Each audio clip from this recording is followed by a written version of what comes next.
and welcome to Table Talk. Today we're focusing and moving our attention to the children, especially the children of the NCR, where schools have been consistently shut, whether it is the pandemic or the pollution.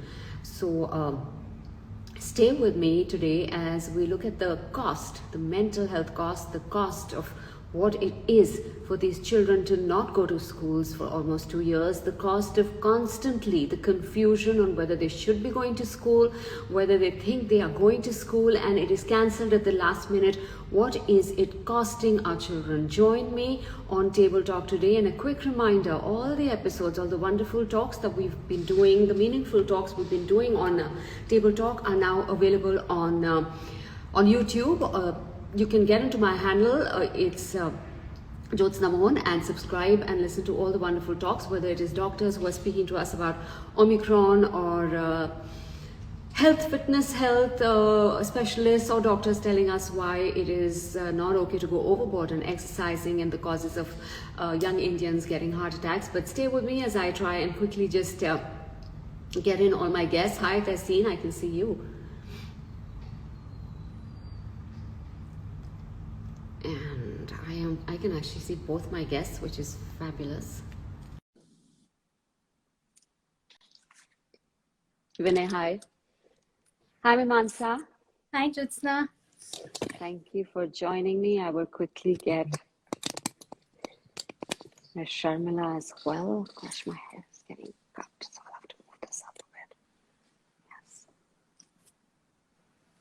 Thanks for joining me, Mimansa. Thank you for having me. I'm looking forward to listening to what you have to say. Sharmila, thank you for joining me again. Thanks, Jyotsna, for having me, and it's lovely to see you again. Thank you. No, it's my pleasure. Looking forward to hearing if something has changed or since we last spoke to each other. But a quick introduction of my fabulous guest, Sharmila Bakshi. She's the head of a senior school at Vasant Valley in New Delhi. Also, Mimansa Singh Tomar. She is a clinical psychologist, and she is also the head of the mental health school at Fortis Healthcare. Ladies, thank you so much for joining me. I would have thought that if I'm speaking with at least Sharmila now, things would have changed a little bit. We would have seen a little bit of light at the end of the tunnel. But by God, we're back to square one, aren't we, Sharmila? Absolutely. Just when we thought that, it was lifting and life would get back to normalcy, you have Omicron, you have also the pollution, and our kids are back home, and it's so sad.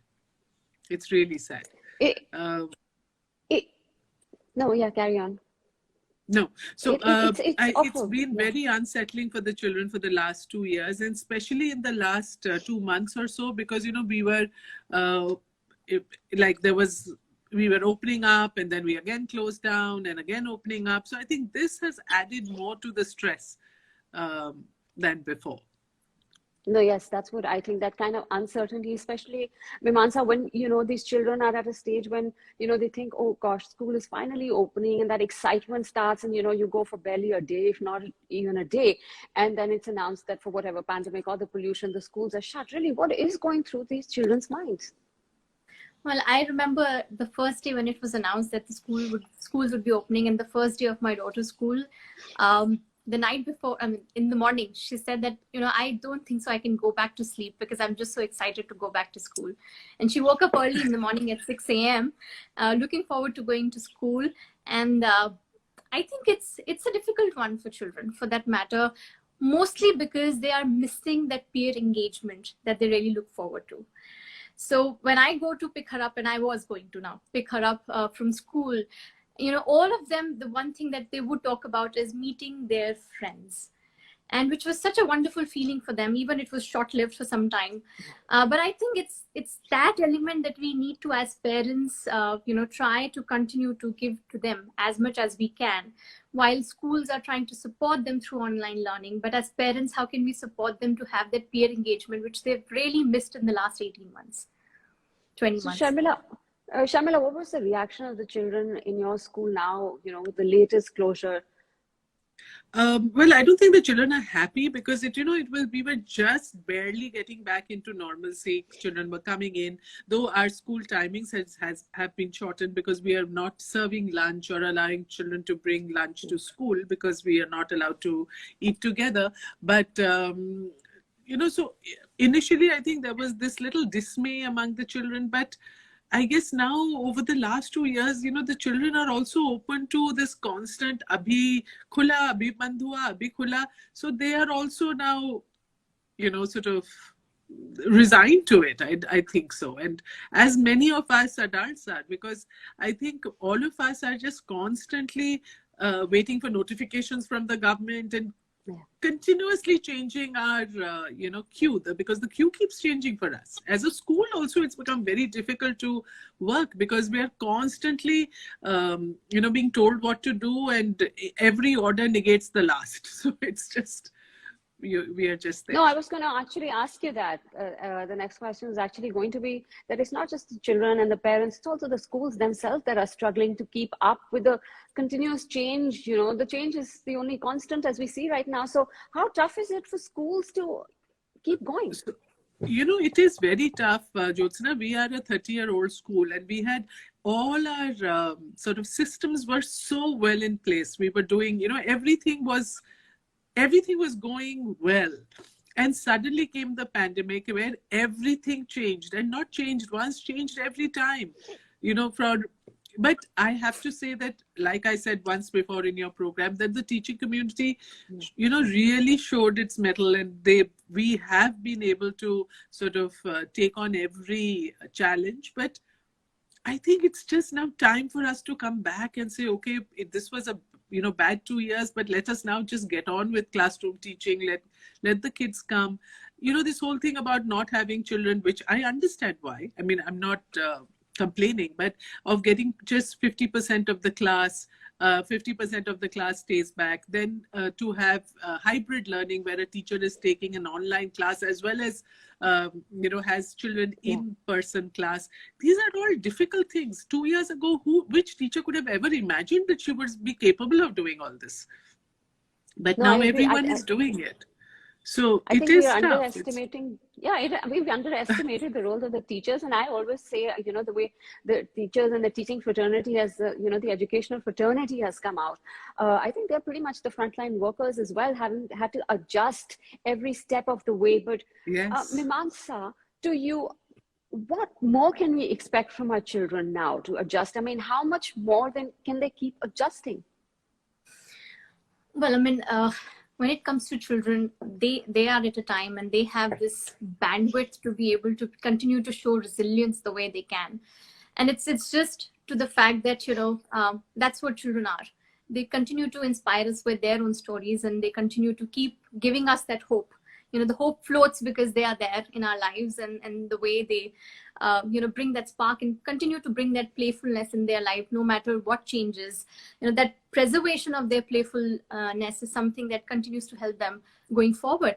But I also feel that, along with that, what I've seen during this time, and specifically what children lost, and which is why I'm talking about peer interaction so much more, specifically for children who are very young and who perhaps only witness school through online medium, have lost that opportunity to engage with same age group peers.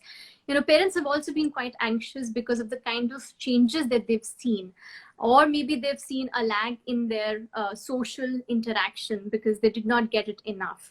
And which is why it is very important. I mean, we are meeting our friends in smaller groups right now. And that's something that we need to really build for children. The more peer interaction we are able to give them at a young age, and even at any age for that matter, at this point in time, that's very important. And like you said, teachers have been our frontline warriors too, being able to manage.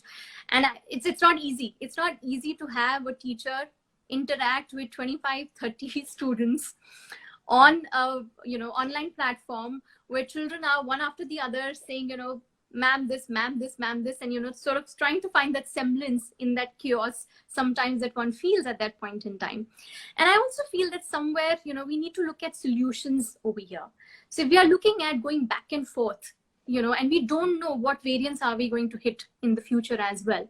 So do we need to somewhere look at, how, if at all, like, this happens again, because this is now the time where we also need to say that if this happens, we are prepared again. If there is any other variant that happens, we are prepared again. So in terms of the infrastructure, what is it that we can look at? Can we divide the classrooms, even the online ones, a bit more?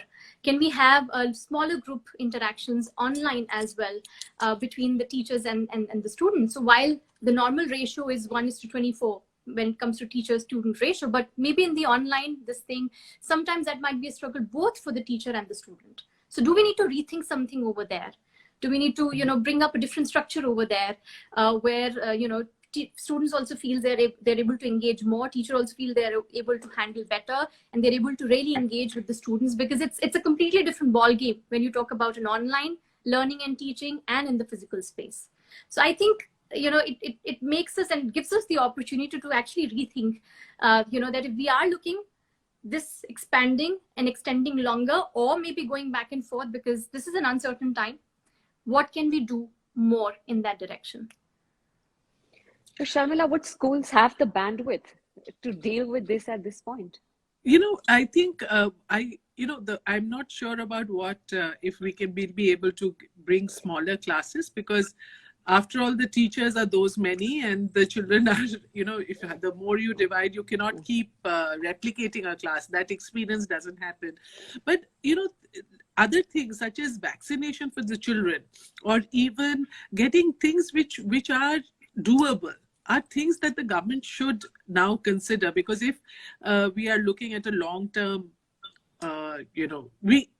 how much longer can schools be closed? I mean, are we, and especially with pollution, look, construction activity is happening. There's full-on traffic. I was just on the Delhi roads, and it's just choked. Everything is happening. The only thing we shut down are schools. I mean, we also as a community, I think, need to sit down and take a call on what are our priorities and then go forward. I mean, we had opened school after a long time, and maybe we could have actually opened school in August, because already the numbers had been declining. So we lost a lot of precious time there, so I think we really need to have a much clearer, idea of how to go forward, rather than a knee-jerk thinking. Today it is hazardous, so let's close school. Tomorrow it is better, it rains, let's open school. It doesn't work like that. We need to be, I feel that we need to have a policy. We need to have a much clearer understanding of what we are doing, where we are going, as far as school education and our children are concerned. I actually see that as twofold, Sharmila. One is a policy where you have to get the parents involved, stuff like vaccination. I mean, there is still so much parental resistance to vaccination for children. So you have to understand how are you going to make a campus safe for children to get there physically. And I think secondly, it also involves educational institutions coming together with their initiatives and then taking it to the government. Yes, and I think there have been a large number of organizations who've been trying to do that. They've been speaking to the government. They've been trying to convince the government. And I also understand, I was with the government some years ago, so I know the kind of pressures that the government also works under. But again, I feel a kind of, a strategizing needs to be done. It should not be knee-jerk. That is all that I feel, that very strongly, that we always wake up later. I mean, the government Delhi government opened the schools on the 1st of November, knowing fully well that 4th of November was Diwali, and then we would walk into pollution. So there was no point of doing that. Had they opened maybe a month earlier, we would have got a month clear with the kids, which we lost out on. So that kind of thing is, I think, what the government needs to do better, could do better. Mimansa, what do you think? How can we make this a safe place physically for our children to come, apart from getting them vaccinated? I mean, I'm actually telling you that I had written about vaccination for children, and I got trolled, saying, and people were abusive about my own children, and people can get really nasty these days, right? So to each their own, I guess. But the point is that the realization that it's not just about us. I find that it still hasn't come, and it hasn't sunk in yet, 2 years later. I think that this is a choice making that sometimes people tend to make. And this is not the first time that, people are having views about vaccinations. It's been there all across the world. We've seen this earlier also. And it basically just talks about our belief system and how our belief systems actually define our behavior. And are we learning anything from that? That's the point. Are we going forward with what science says? Are we looking at our, really changing and role modeling the kind of behavior that we need to do for our children and even for ourselves, for that matter? I can't comment about whether there should be vaccinations or not, because that's not my area of expertise. But I do feel that it's, to some level, it comes around and down to the mindset and the belief systems that we all carry within ourselves. And sometimes we need to really think about them and question them. What is making us do that? You have questions, you have a difficulty in terms of trusting something, you talk to the experts, you go around that, rather than just, again, getting onto a confirmation bias. Because if you have a belief already about something which goes in a negative direction, you're going to pick up all the information which is there, which is going to confirm to that which is already existing in your mind. So, that's something that one needs to look at. That, before you pick up that information and just confirm to say, see, this is what I said, and so many people are following it, we need to first look within and ask our own selves that, am I ready for this? If not, what is the reason? And I need to go to the right people to ask my answers and get my answers over there. So that's how we look at in terms of, finding safety in physical space for our children, where we continue to follow the protocols that we need to.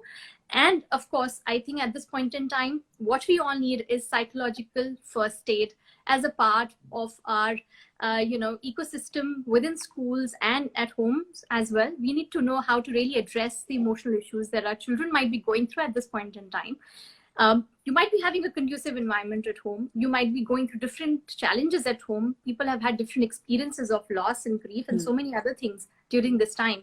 How are teachers and even the school and even parents, are we equipped enough to really address those emotional changes that our children have gone through during this time? And this is where we need to equip ourselves. So along with, vaccination and all of those things, we also need to look at the psychological first aid for children over there. Yeah, no, I'm going to come back to you on that. I absolutely agree. I think the cost of this, as I say, the cost of schools closure is more in terms of mental health than anything else as well when it comes to our children. But Sharmila, when we last spoke, I think we were looking at class 12 boards, and I think we've already come months down and we're back to the boards. So I wanted to ask you a question about that, just to deviate a little bit. The biannual boards, in a sense, how has that worked out in this year?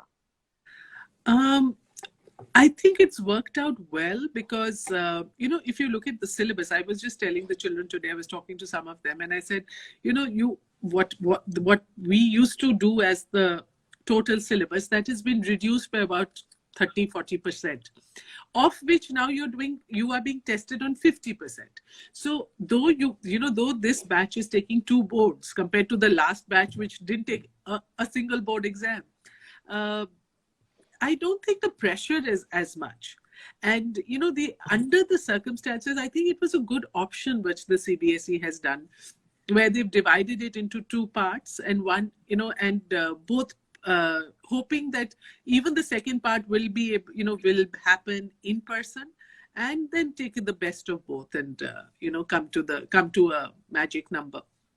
But I think for the children, it's been difficult because, we've never taught, and our training of the kids have not been for the MCQ questions. So it was like a little surprise for them. And we've done that over the last 2-3 months. We've, as a school, and I know as a community of teachers, people have been exchanging questions and question papers so that our children get used to it.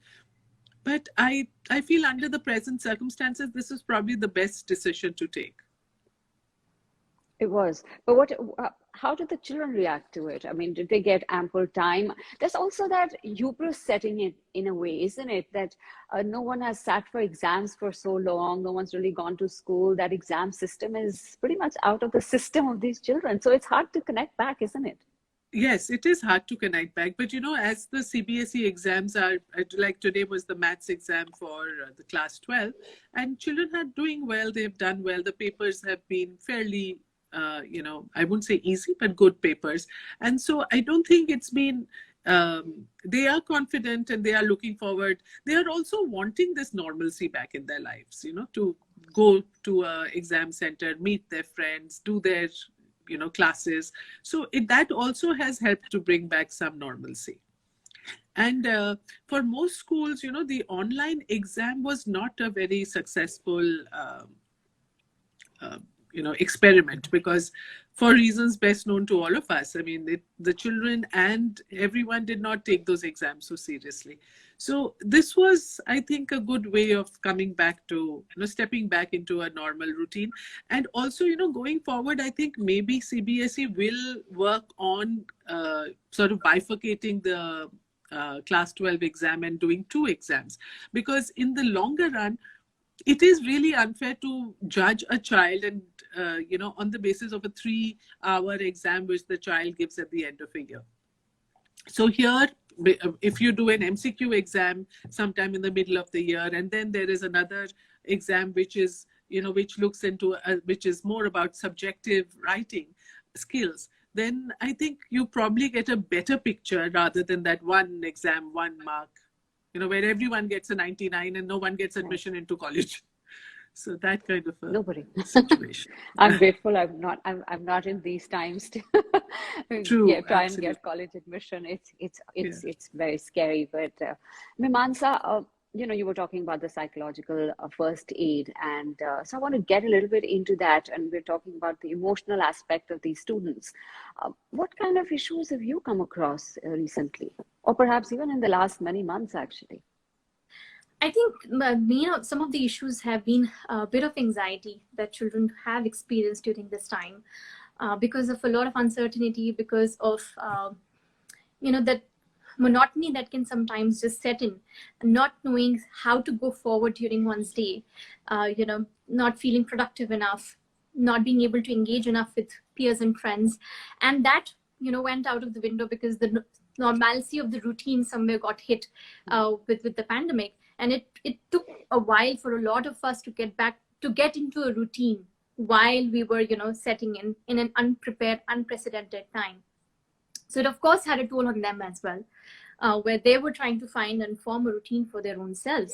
So this has been one of the key things that we've, I've come across what children and students at large have faced at this point in time. And which is why, what we've been reinforcing is have goals to your day, but at the same time in which you have academics in school and all of those things, but your interest, the basics of life is something that we learn during this time, happens to be helping us the most. So the basic connection that you have with your peers and friends, you're not in the physical space, you do that online. You make direct calls, not just over texting, but have those direct communication with them. So somewhere all of these basics got reinforced at this point in time. Stay connected with your hobbies, your interests, have conversations with your family, with your friends, with your grandparents, with your parents. This is the time where we've gone back to some of those things. So I still feel that this was still an opportunity to remind us that we need to go back to some of those basics that were at some point in time part of our normal, and then were not. And then now we've brought it back. And I hope it continues to go on, where we are able to make some of these direct communications, conversations, meaningful relationships, and a lot of interests and hobbies that need to be a part of our day-to-day life at any given point. I think that will become the norm going forward anyway, right? I mean, there has to be a change that we see in how we look at counseling for children going forward. No, absolutely. I mean, I also feel that at this point in time, what also got really highlighted was the mental health aspect. Somewhere that normalization of mental health has begun to happen. And I think that has been an absolute positive during this time. We've spoken so much more about this because we realized that when the basics of the life are also getting affected, is also the time we realize that, our emotional well-being also gets affected, which we tend to take for granted on a day-to-day basis. We don't really pay attention to that. So mental health has really, in that sense, at some point, at some level gotten normalized, but we still need to keep on having that more. And which is where, as a part of, because I work with schools a lot more in terms of, the mental health aspect, strongly believe that mental health curriculum needs to be part of the school system now. not as a separate subject, not at all, but day-to-day communication, day-to-day conversation that teachers can have on assessing and checking on children's emotional well-being, also knowing how their emotional well-being is, what is self-care, how to build resilience in one's own self so that you're also able to do it for children, knowing the basic know-how of what a mental illness is, what a mental health problem, because that's what we are dealing with on a day-to-day basis at this point in time. It's a continuum. So if you're doing well, you're equipped yourself, you'll also be able to manage children, students, your own self. That's the key. That's the key at this point in time. We need to really bring that into the system. So I'm just quickly going through a couple of comments. Some people like me choose to appear for the board exams.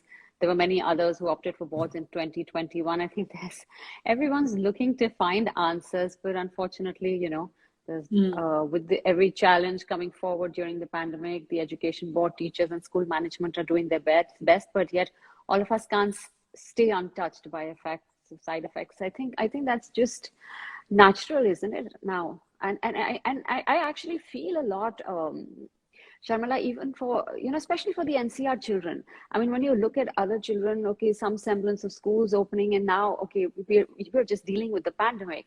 And then, wow, comes pollution. Oh, hello, double whammy. Sit down again. You kind of feel like these are people who are looking and, they're the outsiders. These children. Yes. I know. And that's exactly what I was saying, that life continues, as normal, but only things that we have done away with are the schools and the children coming to school. So I really don't know what the right answer to this is, and I don't know how one can work around it, but we need to start thinking about these issues very clearly and, start working on this and like I said before, that, it has to be a long-term planning. It cannot be knee-jerk. It cannot be, I don't know what it would actually entail, but we need to start working on this. And maybe if we are looking at that pollution will stay for the next 5 years, 10 years, nothing's really going to change dramatically. Just because schools close down doesn't mean that the pollution level has come down. So maybe we need to rework and relook at the school calendar. And say, this is the time when every year we get, Delhi is struck with pollution. So relook at the school calendar, replan the school calendar in such a way so that those days are, sort of our holidays, or we decide to work from home or whatever. But I really feel sad for these children because they've really had a long time of being behind, and initially, when we started moved on to Zoom, there was we were excited, even as teachers, we were excited to discover different aspects of I can do this on Zoom and I can, send a message. But after a point, we all got this tremendous Zoom fatigue. And I really pity those kids who have to do this day after day for hours together, and listen to, teachers and friends across a laptop or an iPad. So how do you motivate these children? How do you motivate these children? Because there is definite gadget fatigue. I mean, it's the biggest irony though, but it is true. It is. So I think, in school, what we do is we try to bring our school day as close as we can to to our online classes. So we have Class Act, we have Class Act is a time when the children actually put up a show, and we have, so there is music lesson, there is also a lesson in art, there is a lesson for PE, though we are constrained with all the, the fact that a PE teacher can't actually take you out on the field, but makes you do exercises on your desk. But these are the little things that we've tried to do to break the boredom, which, a regular academic lesson would have. So that is the thing that we have been trying to do. Mimansa, what would you tell parents? What are the kind of symptoms that they can look out for in their children that, when a child needs help? First, I would talk about the normal symptoms that you can expect in children at this point in time, because a lot of parents have come up with so much worries with an increase, sometimes in a bit of aggression, moodiness, crankiness, irritability, talking about feeling bored, or maybe sometimes even having an erratic day of not wanting to do homework, wanting to go to play, not wanting to go to play. All of these things at this point in time is something that you can expect in your child, for the child to show. It's like how even for you, you can have your own erratic moods because, again, there's a lot of uncertainty, and basics at this point in time, the normal routine is not there. And for children particularly, routine really matters because it brings that element of predictability in their life. So for parents, it's very important to have a routine and a structure which is flexible enough yet, because we don't want to be rigid and getting into another head banging with them that you do this is what we fixed and this is what you have to do. And we want to keep the atmosphere at home as harmonious as possible and as conducive as possible, as positive as possible. So which is why it's important to have a routine, but flexible enough. And in between also, have some playful activities for them. For example, I have an 8.5-year-old. So, she likes to do a little bit of monkey bars and all of those things. So I actually got a rod fixed in her room. So in between classes, when she has those breaks, she actually goes, she jumps on that, she hangs on that, and then she goes away. In between, she would, sometimes I would take my break in between session breaks with her. We would play treasure hunt for just 15 minutes, and then we go back to our sessions and break in over there. So it's like, how you bring it, that level of creativity and playfulness in children's life, while they're still continuing to deal with this unpredictability at this point in time. But I also feel that, the solution has to be, many-fold at many levels. So at this point in time, we are all trying to do the best. Collaboration between teachers and parents is something that continues to happen.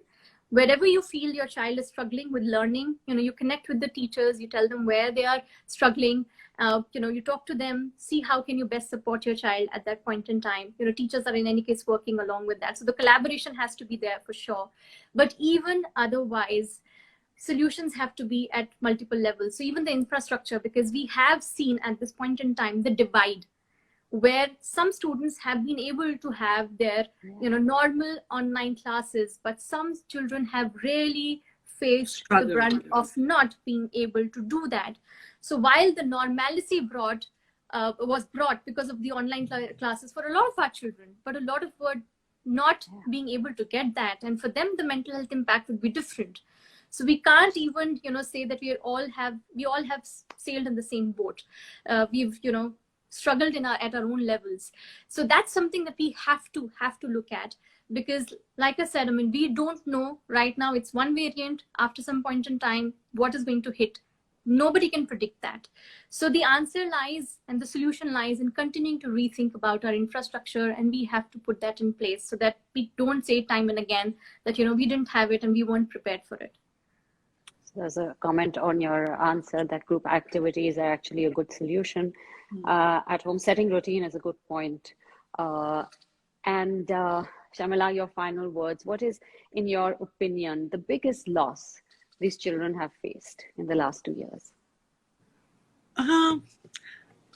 It's a loss of childhood, I think, of going out in the park, playing with your friends, all the little fun things that you did in a classroom, just sharing your tiffin box with a friend during break, the chit chat.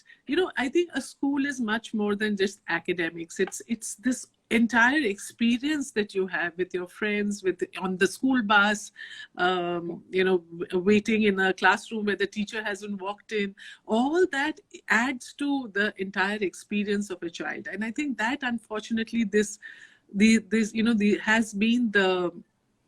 children have actually missed out on that experience. Hopefully things will come back to normal. I'm always a optimist, and I think things will come back, and we hope to bring back these experiences back to give them that feeling again. But I appreciate what Mimansa said, that the experience of the children in the NCR has not been all the same. When we talk of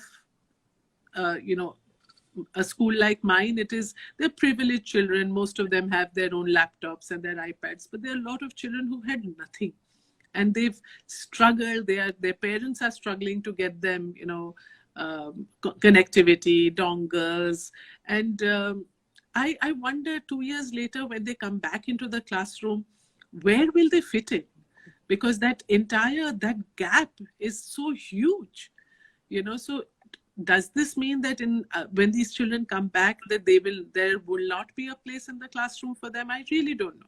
So these are things that we are also looking at a very difficult time ahead, in terms of, like Mimansa said, mental health issues, but also huge problems of bridging, the conceptual understanding of different groups of children in a classroom. How do you teach in a classroom where one batch of kids understand everything and then there's a rest who've probably, sort of digressed and have, know less than what they knew even when you left them in 2019 or, end of 2019 or March 2020. So these are big issues that the education sector will have to deal with, especially schools will have to look into when we go back into some kind of normalcy, hopefully soon. No, yes, you're absolutely right, because I think we've been focusing so much on the rural-urban divide that we've actually neglected to think that even within, that there are divides within the rural, divides within the urban. So I think, Mimansa, I'm going to end with you and your final words on how difficult is it going to be to fit in eventually? We will. I think we are all in the process of finding answers. And that's what an uncertain and unprepared situation always gives us, the opportunity to rethink and find our answers to the best possible capability that we all can. And I feel that, it's individual roles. So all of us are playing our roles and we all need to continue to just keep doing that to go forward in a much more resilient way, because that's what life is about. True. That is what life is about, although we didn't see the bouncers coming time and again. And there is still a little bit more of the tunnel to go before we see the final light. But Sharmila and Mimansa, thank you, ladies, so much for joining me for this very informative session and for wonderful takeaways from this. I hope to get you. I keep saying, I told you this, Sharmila, last time also, hope to speak with you in better times, but I'm not going to say this time. I'll speak with you when we have to speak again. And I hope it gets better for the children. Just, hope they fit in and hope they find some joy in their childhood, I guess. I mean, yes, like you said, it's a loss of childhood. It is. Thank you so much for joining me today on Table Talk. Thank you so much. Thanks. Thank you, Jyotsna. Thank you. Thank you. Thank you, everyone, for logging in to Table Talk today, and hope you got some good insights from this informative session. Table Talk will be back soon. A lot of the episodes are available on YouTube. Jyotsna Mohan, thanks for joining me, and be safe if you can. If you feel the need to, please vaccinate. At least vaccinate if you have children at home, because Omicron doesn't seem to be going anywhere with a hurry. It's only just come.